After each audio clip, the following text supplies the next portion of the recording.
Hi everyone. I hope you had a lovely day despite the rainy weather. After a summer break, we are getting back to our regular meetups of Django Bulgaria. If you are here for the first time, this is the group for all people who are using the Django framework, and this is our user group.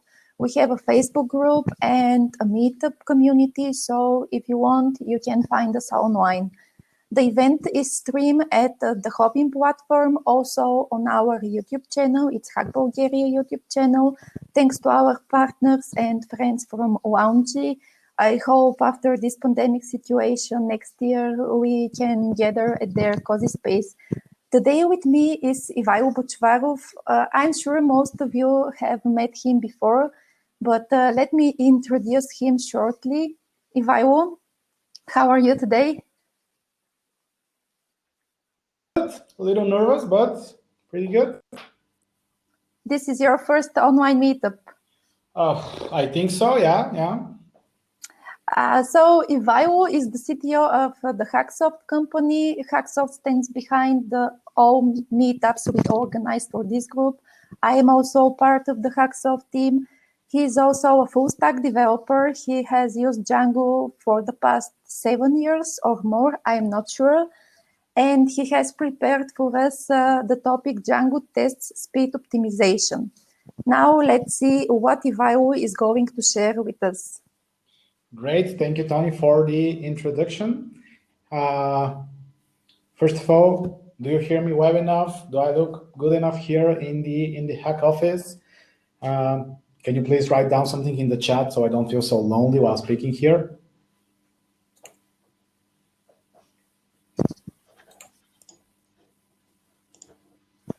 Someone, please, something in the chat. Just share my screen. So now you should be able to see my presentation. It's going to be all about optimizing your Django tests. As Tony mentioned, I am a CTO of a company called HackSoft. You have probably heard of it. And I really, really like Django, doing Django on daily basis for the last couple of 5, probably 6, 7 years, I don't know. And the other thing that I really like is DevOps, just dealing with servers, cloud, CIs, all this stuff that is kind of important. Not everybody like, but I'm just really keen on this because I don't know why, it just looks interesting to me.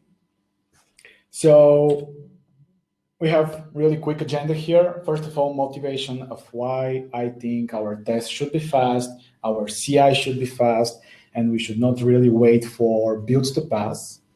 I have prepared some quick tips here for how to optimize your Django build, and some quick tips of how to optimize your CI in order to get your test run quicker, and then some really more in-depth things about how we can really optimize the thing. So we have quick tips, and we have some further more detailed stuff.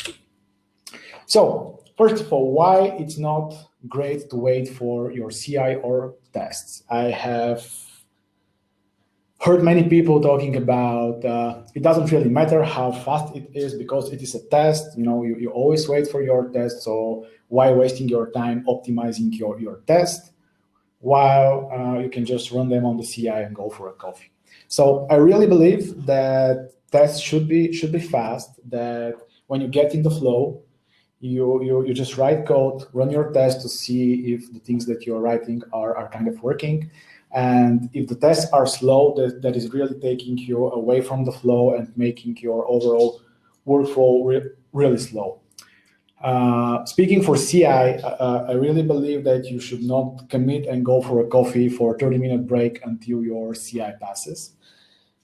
Builds should be fast, software should be shipped fast, and I've been in many situations where the build is so slow that you commit something on a PR and then you switch to another PR while the first PR is building to finish something else, and suddenly you start working on 2, 3, 4, 5 PRs at the same time and just wait and wait and wait for all this work to happen.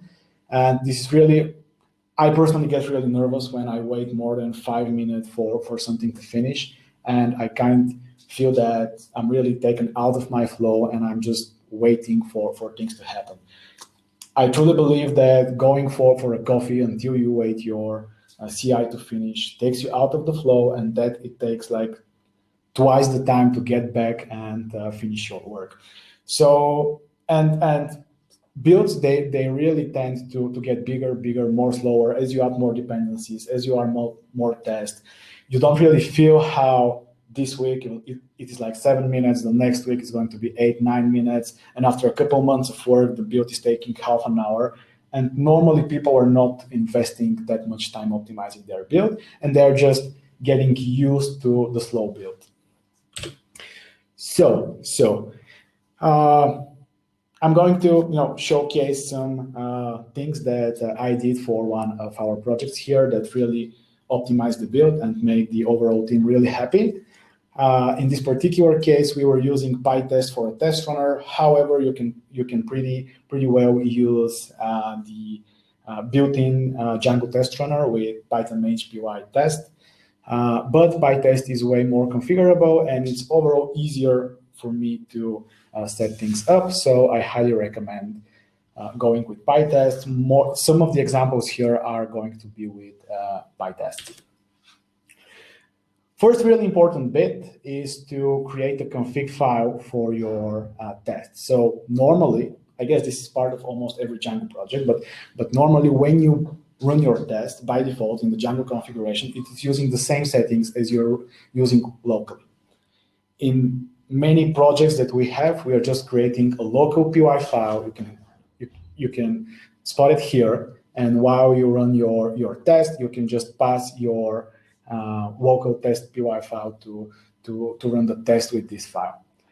If you're using PyTest, you can create pytest.init and just place it there, so you don't need every time you run your test to specify the actual file that you want to run your test with. What you place in this test PY file is some Django settings that are only going to be executed when you're running your test. So for example, running your Django with debug mode is making the overall test slower. Just a little bit, but slower, because debug mode in Django is adding significant overhead to each operation. More CPU, more memory, it is tracking all your queries. It is, if you have, for example, the Django debug toolbar working on, it is just making your tests slower, and you don't get any benefit from this while you are writing tests. On local server, of course, Django debug mode is perfect because it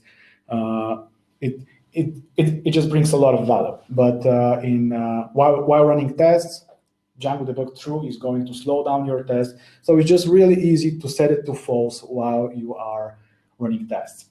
This is like really easy win, walking through it.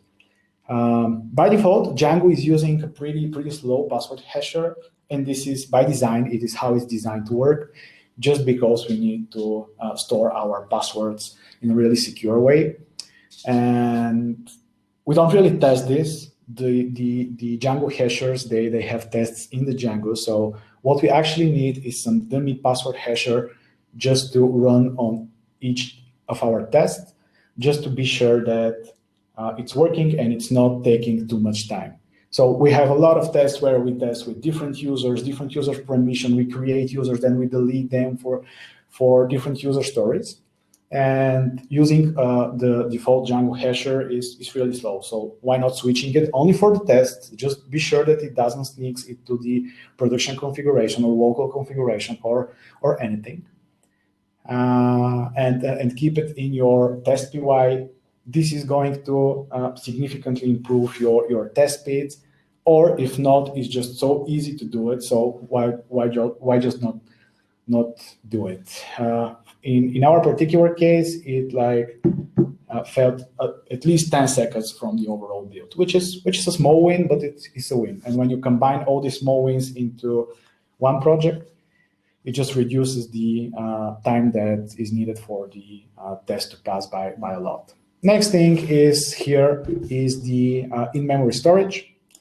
Normally, you have views that work with files. They store files on the file system. They read things from files.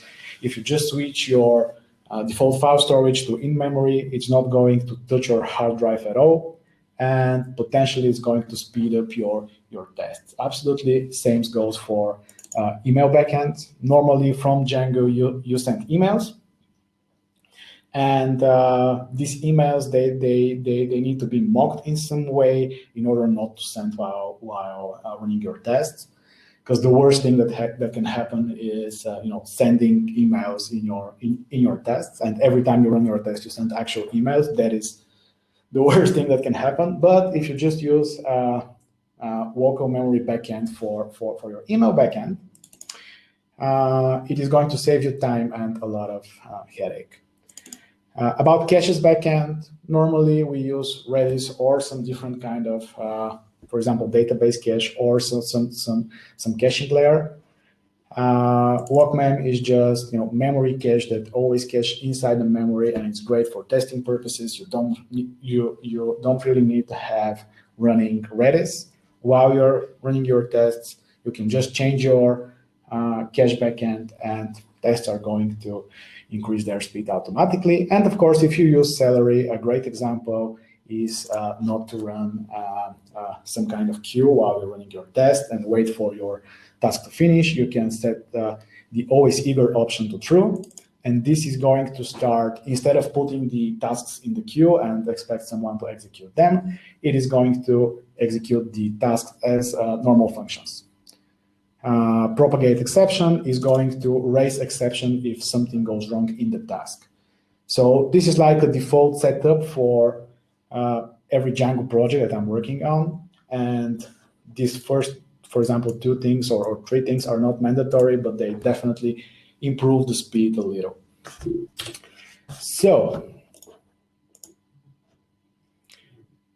another really good tip of how to make your Django build faster is to stay always on the latest and greatest versions of everything it's possible. So this is not like a quick tip to do.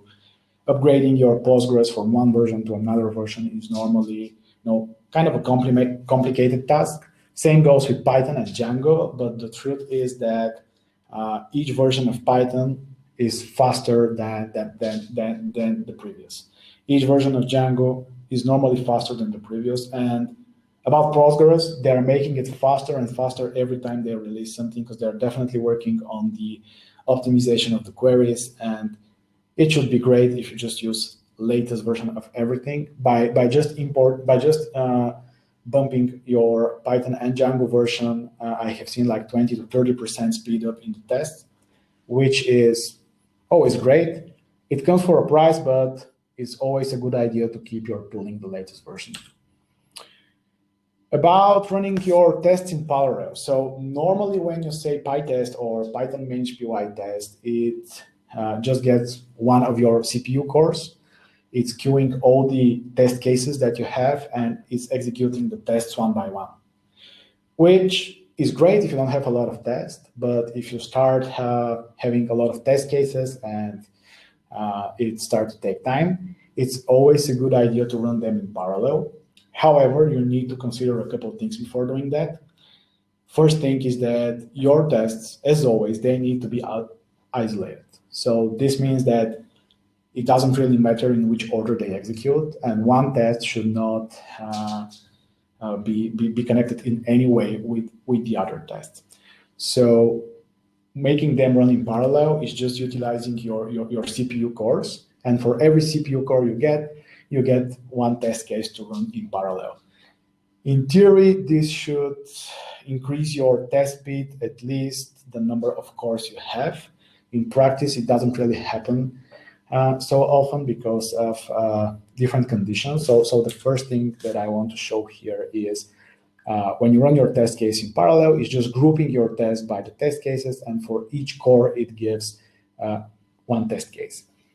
So if you don't have enough test case classes or test suites, or they're not separated enough, you may end up in a situation where you have all your cores ready and just one really big and really low test case running on one core, and all the other cores be just waiting.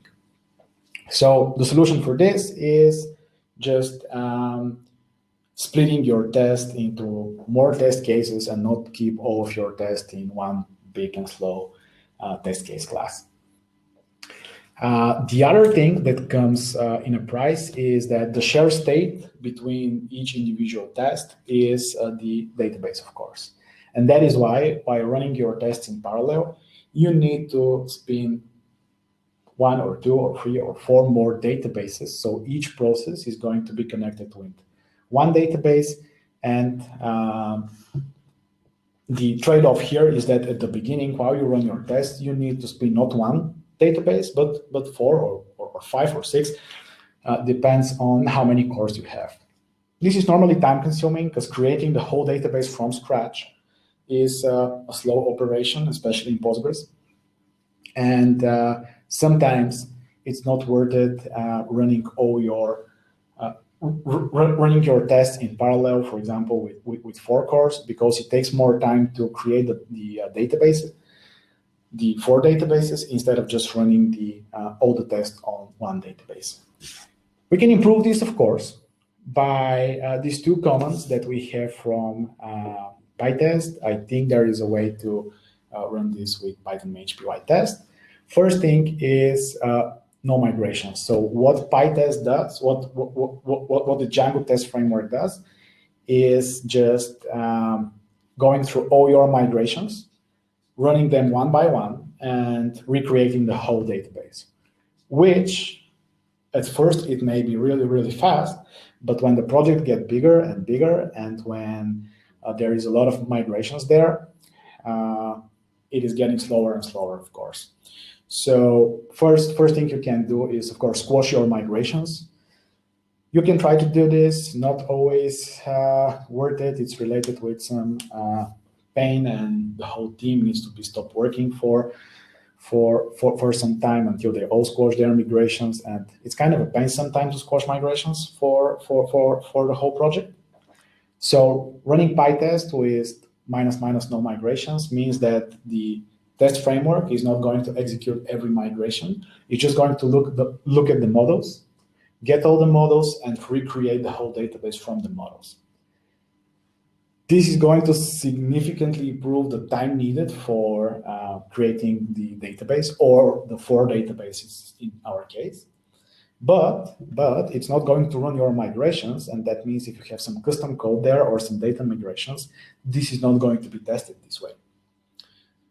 Keepdb is something else. It's just after you run your test, they get created. The database gets created from the migrations. It doesn't get deleted after that. It's just keeping the empty database here. So next time you run your test, it is going to use the same empty databases that you created last time.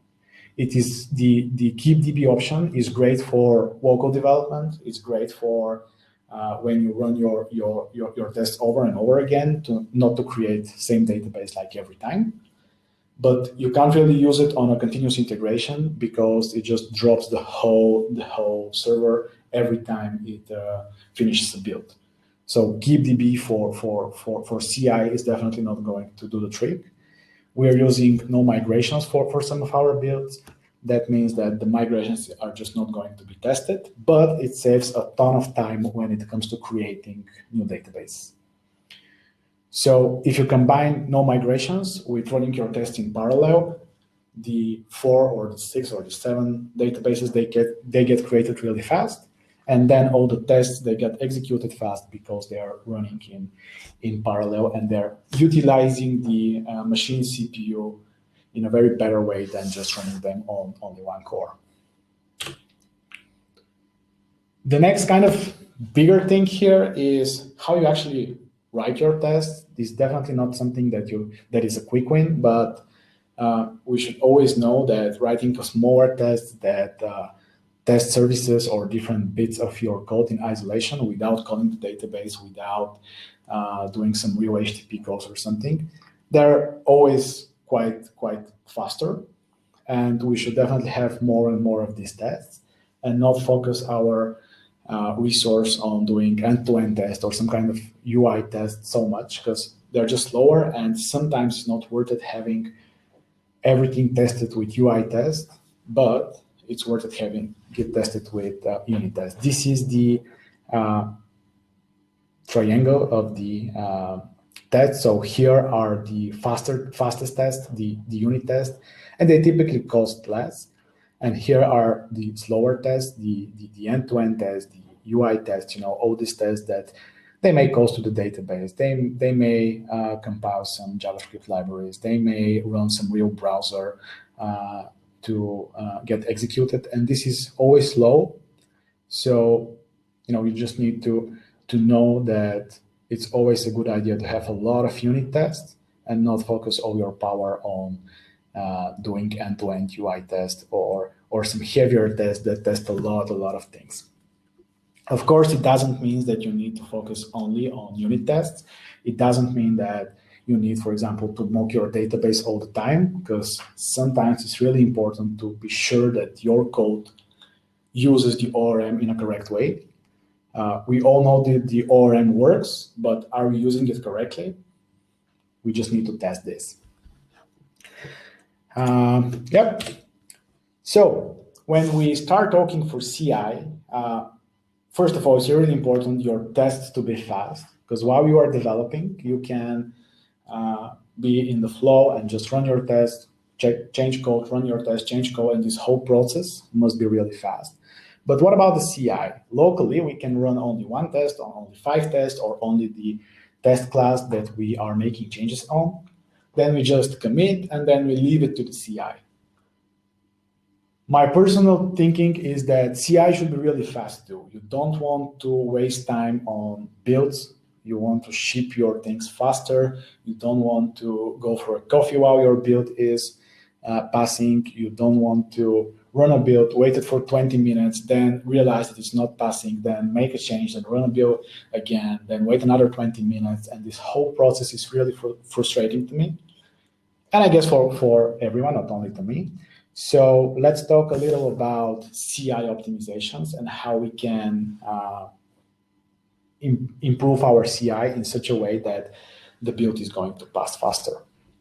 By the way, I have here open the event chat. So anytime you have some questions, feel free to ask me something, jump on, and just type something. So I have seen in a lot of places an advice to on CI to switch your database with something faster, for example, SQLite. So I've been in a project where on production is a Postgres database, but locally people are using SQLite because they don't want to run a Postgres server locally, or they are not familiar with the Docker setup, so they don't want to install different servers and different Docker containers on their machine. Or on the CI, it's used SQLite because it's faster, because it can be really, it can be configured to run in memory, which makes it overall even more faster. And I think it's a big mistake because the two databases, they work differently. They give different results on same queries. Even Postgres is working differently in different versions. So when you write your tests, you want to be sure that this is working on my machine, this is working on the CI, and this should be working on production too. Switching your database and just hoping that it is going to work the same on production, for me, is a total no-no. And I think that it should never be done. About caching dependencies, something that is kind of specific to Python and how it caches the dependencies, and is specific to the CI that you're using. But most CI, they provide some way of caching your builds. So this is the only way you can share state between two builds. Normally, when you run a build, you get a plain new virtual machine, everything gets installed, everything gets deployed, everything gets tested, then the whole machine is just destroyed. So in most cases, the only way of sharing some state between two builds is with caching. And normally, people cache dependencies. In our case, as is most cases, we are using Python for we are using pip for a package manager. So it's always a good idea to cache your dependencies and not install them every time, because this is a time lost. So you need to have a unique key for caching your dependencies. And why is that? This is because when you update a dependency, you need to invalidate the cache and cache a new dependency list, right? So every time I change something in my requirements.txt, I want this old cache to be invalidated, to be removed, and to create a new cache key. So this is how a cache key looks in GitHub Actions. In this particular case, we are using GitHub Actions, but caching in CIs is a pretty common thing, and I guess all the CIs out there support some type of caching. Normally, when you use more than one file for your dependencies, for example, if you split your dependencies to local, production, and base, you need to include both the files. So it's basically hashing the file, and if the file gets changed, the hash gets changed. So this is why you need to hash both of the files that you are installing dependencies. Normally, this file includes this file, but the hashing function is not going to detect if there are changes here if you are hashing only this file, right? Because this including in the files, it is a Python thing. It's not like something that the hash function would understand. So this is why I'm trying to hash both of the requirements file that are going to be installed on this CI. And normally, in all the tutorials that I saw, people are recommending to cache this this folder, which is the default pip cache folder. And a common thing that I spot is that when you cache only this folder and you say pip install, it's taking a minute to install all the dependencies from the cache. And I was like, why is that? There are not so much dependencies. The thing is that Python is doing a call to the server every time it's installing a dependency, just to double check if there is not a newer version. The dependency might be cached, but it's doing the call just to be sure that there is nothing new and this dependency is not like deleted or something. So this is why it takes almost a minute, in our case, to install all the dependencies, although they are cached. The solution that I came up with is caching the exact place where the dependency gets installed. So if the dependency is not installed in this virtual environment, it gets downloaded for the cache, but it takes time. If it is installed in the given virtual environment, for example, this folder here, it doesn't get checked. So this reduces more than a minute from the overall build. It's a little bit complex, and it's a little bit Python thing, but if you cache only this folder, you are going to make a call to the pip servers every time you try to install something, even though you're installing it from the cache, just for pip to check if this package is still valid and if there is not a newer version.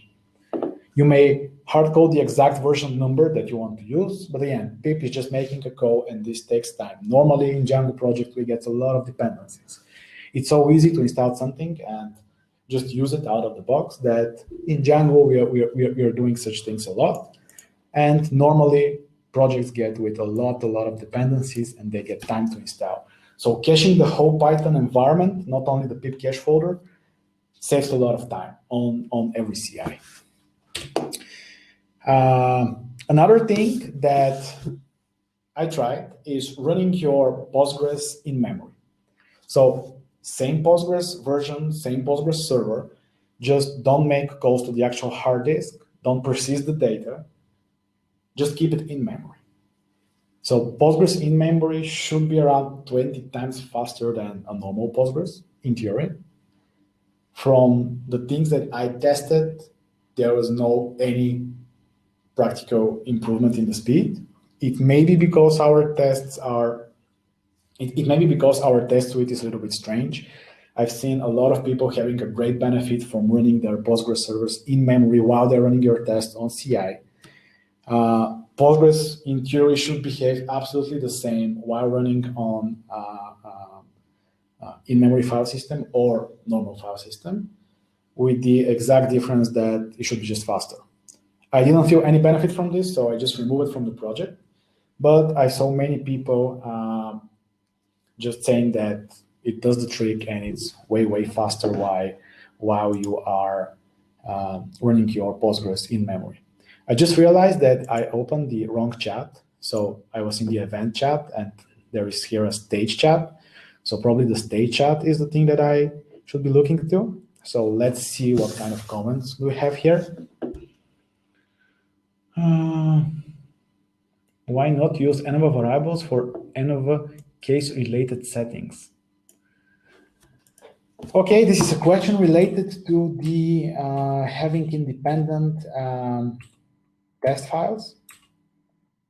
Having independent test files for different environments. This is a good question. So in theory, you can use one test file, but loading all these things from the environment variables, this is possible. So in CI, you can just load Django debug false on production or on staging, for example. You can load the env variable Django debug true, so you can see the errors on staging. On production, of course, false. Locally, true or false, I don't know. So the reason we are doing a separate file here is because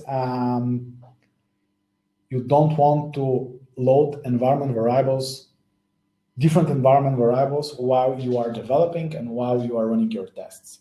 This may very well be automated, of course. You may very well, type PyTest, and the first thing that it's going to do is load the test environment variables and then unload them.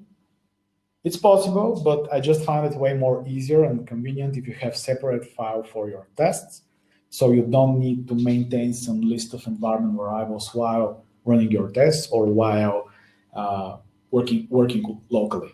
Normally, we have different configurations for running tests and working locally, and then a production settings file. So another question here is, so always eager messes up task if you have countdown timer. Yes, that's true. That's true. So always eager messes up tasks, and normally it's hard to test if you have some delays on the task or cooldowns or something. So it just executes the task as a normal function. Most of the cases, you just want the tasks to be run as a normal function and assert a result from this. You can always, in a particular test, override the setting just to be sure that the task that you are going to test, for example, is going to be called from a view. And this means that you can just override the settings from in a particular test case. For the whole project, always eager. For this specific test, always eager false, because I want to test delays, retries, different salary specific stuff. But this is a really good point. Yeah, thank you for this. Now that I have opened the correct chat tab, feel free to ask me more questions. Let's get back to the point we were before.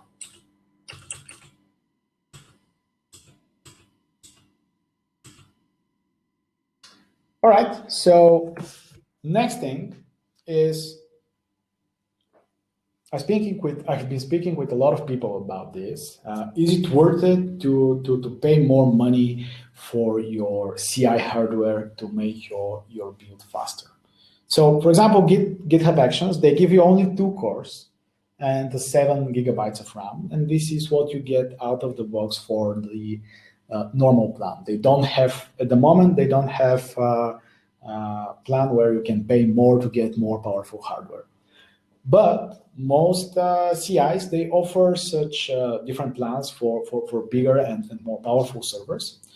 And I think it's great, because if your build takes 20 minutes to run on 2 cores, if you get 4 cores with more RAM and more power, it should take 10 minutes. If you get 8 cores, in theory, of course, not always, but if your machine is faster and beefier, your build is going to be faster.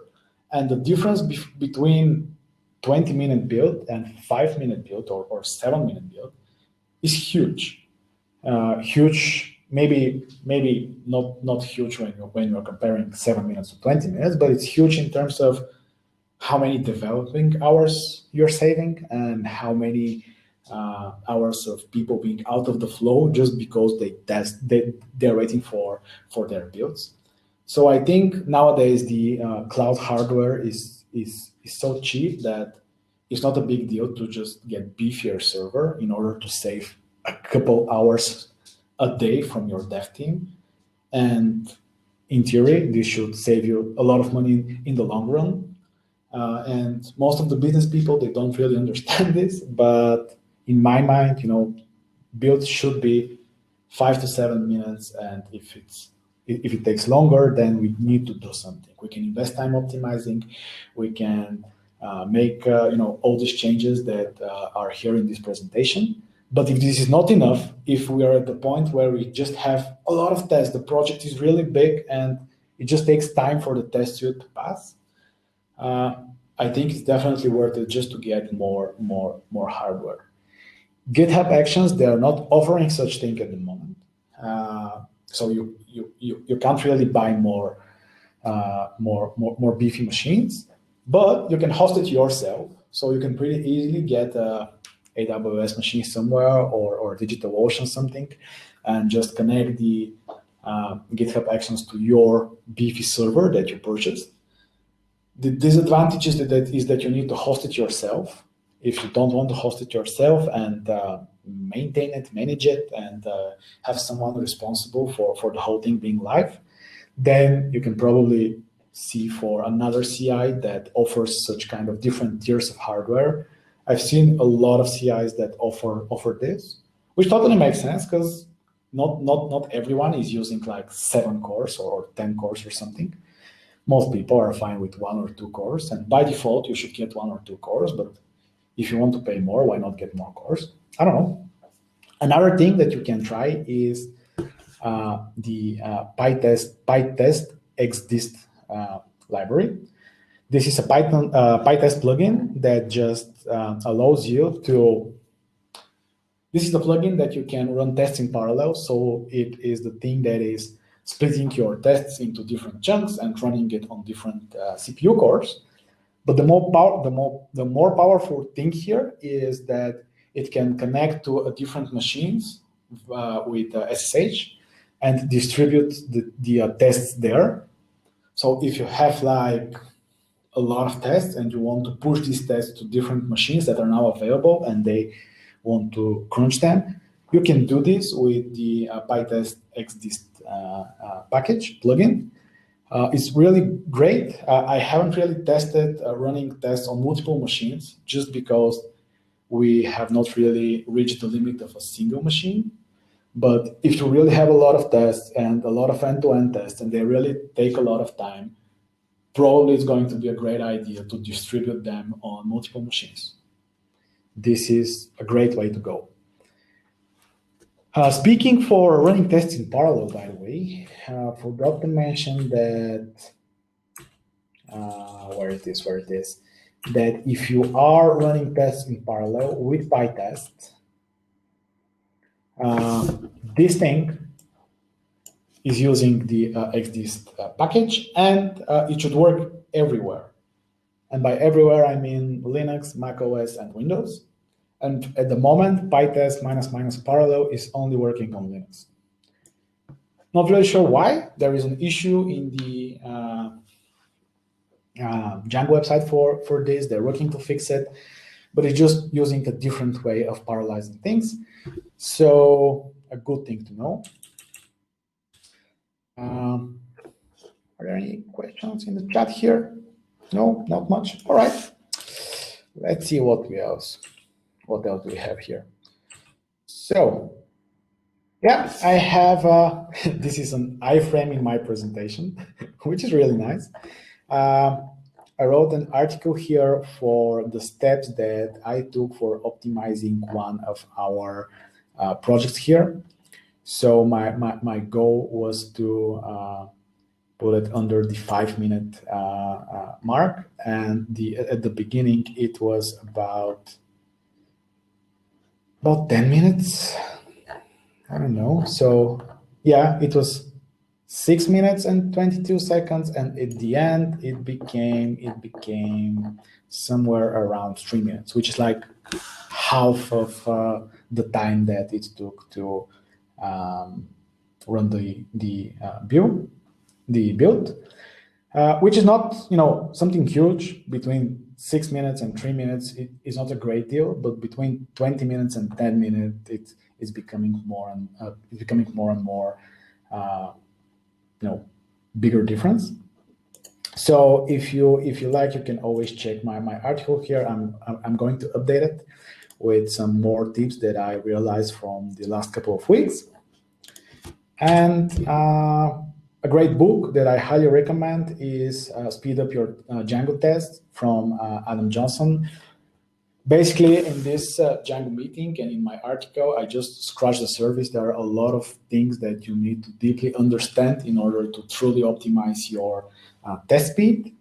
And if you don't really understand them, and if you're just blindly copy pasting some things from the internet in order to optimize it, this is a great book for you, and it's really detailed description of how the things work and what you should optimize and what you should not deal with. And normally my takeaway from the whole thing is that with just 20% of the resource, just 20% of your time, you can optimize up to 80% of the whole build. Of course, you can invest another 80% of your time to optimize the 20% that are left, but it's not always worth it. So just these couple steps that are in my article or these presentations are going to significantly improve the build, and everyone in your team is going to feel the difference and is going to be really happy about the changes.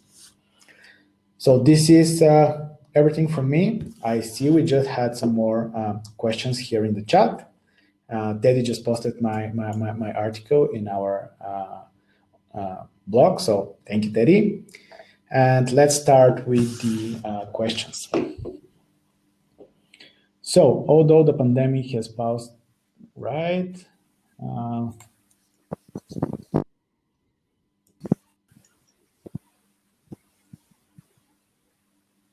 Okay, so this is not really a Django question, right? Cool. So, yeah, feel free to ask things in the channel. Normally in the meetups, it's way more open. Everyone is asking questions.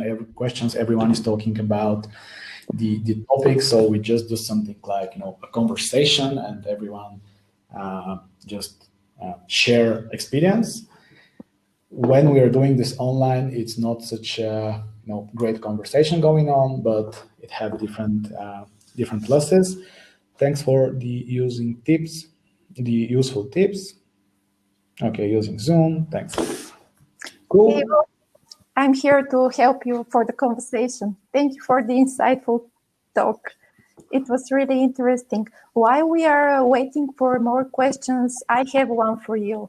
Can you share some most common mistakes that people make while trying to optimize their tests? Yeah, sure. So my top mistake that on a lot of blog articles and things you read about optimizing your test is just replacing your database, which is a total mistake for me, because you need to be sure that things work on your computer, on the CI, and on the production server, the staging server, all on the same way. And databases, they're different. Even in their different versions, they work differently, and this may cause you a lot of bugs in production. Another pretty common mistake that I see is just mocking everything in order to make really fast tests. So if you have some service, for example, that is just a unit for some business logic, then you mock your, for example, database layer, you mock your file system, file storage layer, and you are testing that the small unit is working good, but you don't have tests that the small unit is working good enough with the other parts of the system. So, for example, mocking your database all the time, I don't think this is relevant. A lot of people say, hey, that way you are testing that the ORM works. Yes, it works. There are tests in the Django project that prove that the ORM works. But are you using the ORM correctly? That is totally another topic, and you can pretty easily find bugs when you just not mock your database or your file layer or whatever you're doing. So mocking too much leads to tests that doesn't really test anything. And you always need to be aware of your triangle of tests. So a lot of unit tests, yes, you mock a lot of your unit tests, but service tests and UI tests, they are important too. Not on they don't need to be as many as the units or the service tests, but they are important, and you need to have a couple tests that proves that the overall core features of your platform are working correctly. Great, thank you. All right. So if we don't have any more questions, we can wait a few more seconds for any more questions. All right.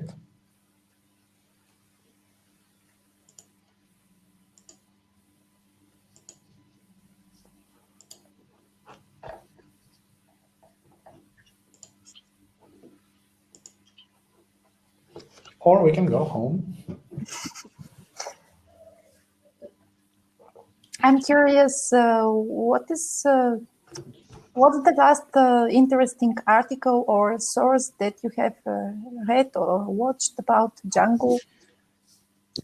About Django, I don't know. I recently read a lot of things about the tests, how they work, how to optimize them, how the actual Django test framework is working, and common mistakes that we make. And I think this book is really interesting, because at the beginning I was like, okay, this is just an article. How can you just write a whole book on this topic? I mean, I'm pretty sure I covered everything in my article that is like 5 pages or something. And when you purchase the book and when you read through the whole book, definitely there are some common sense things, but there are a lot of details that you probably don't know while you're optimizing your stuff.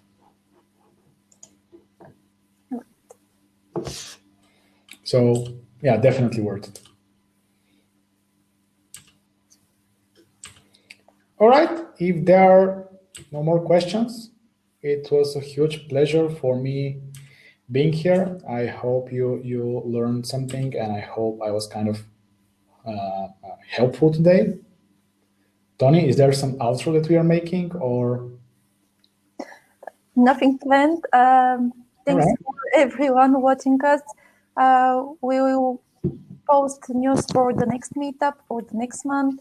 Thank you, Ivo, for joining us and sharing these great insights. And see you next time. See you next time, everyone. Cheers. Goodbye.